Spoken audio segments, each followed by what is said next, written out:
తెలంగాణ జాగృతి నుండి మరి ధర్నా చేస్తామని ప్రభుత్వానికి మేము రిక్వెస్ట్ చేసినాం. పోలీసు వాళ్ళు పర్మిషన్ ఇచ్చిండ్రు. కానీ అయినా మరి ఎందుకంత భయమో వెనుక కూర్చుంటున్నటువంటి ఆడబిడ్డల్ని కూడా పోలీసు వాళ్ళు డిస్టర్బ్ చేయడం అవసరం లేదు. దయచేసి కోఆపరేట్ చేయండి. విత్ పర్మిషన్ చేస్తున్నాం ధర్నా, మేము ఉట్టిగా చేస్తలేము.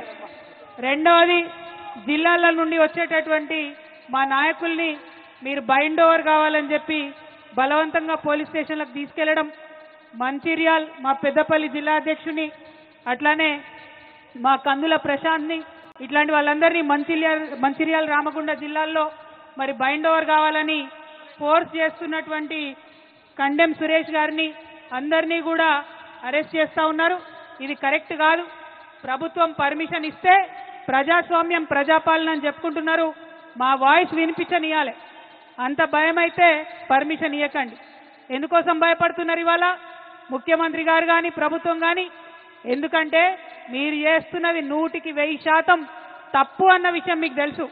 ప్రజాక్షేత్రంలో మేము మిమ్మల్ని ఎండగడతామన్న విషయం తెలుసు.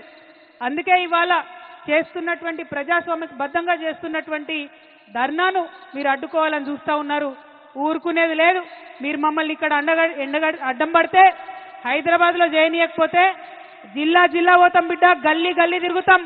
మీరు చేస్తున్నటువంటి అన్యాయాన్ని వివరించి చెప్తామని కూడా ఈ సందర్భంగా ప్రభుత్వాన్ని మేము హెచ్చరిక చేస్తా ఉన్నాం. ఏం తప్పు చేసిరు కేసీఆర్ గారు? నీళ్ళు ఇవ్వడం ఆయన చేసినటువంటి తప్ప, నిధులు తీసుకురావడం ఆయన చేసినటువంటి తప్ప, కేసీఆర్ కిట్ ఇవ్వడం ఆయన చేసినటువంటి తప్ప, అభివృద్ధి పదంలో తెలంగాణను దేశంలో నంబర్ 1గా నిలబెట్టడం తప్ప ఏం తప్పు?